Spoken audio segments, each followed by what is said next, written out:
Hello and welcome to week 3 video post telling the story of Postbellum America, Andrew Carnegie. There are 3 objectives. We're using primary sources to describe, to illustrate, and to analyze Andrew Carnegie's experience in the postbellum economy. We are going to be looking also at the demographic and economic shifts of the postbellum America. And we're going to also look at how it's traced through invention ideologies through Andrew Carnegie. We're going to start out looking at this primary source document. This primary source document shows Andrew Carnegie's naturalization paperwork. He came to America as an immigrant from Scotland with nothing. This will influence his life later on. You will see that Andrew Carnegie's businesses start. He will start in 1849 as a messenger boy.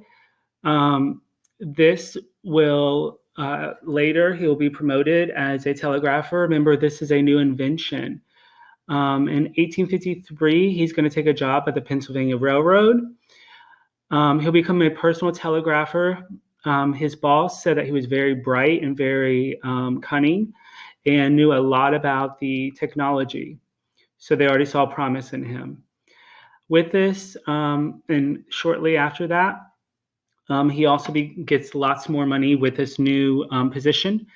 And he'll take that money in 1856 and start investing in sleeping cars on trains. Within 2 years of investing in this, he'll get a return about $5,000 a year with this.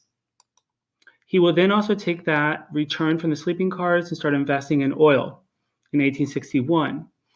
He will then found a bridge company called Keystone Bridge Company in 1865. With this bridge company, he also builds the Firmicores and he holds numerous patents. Remember, with patents, you actually get money for people who start using your design. In 1868, Carnegie decides to pledge to resign from his business. He does this at age 35. He says he's going to live on an income of $50,000 per year, and he's going to give the rest of his money to philanthropic causes. And most of his time on his education, he spent that time there. You will see how this influences his life later on. Looking at this second primary source document, you will see that this is actually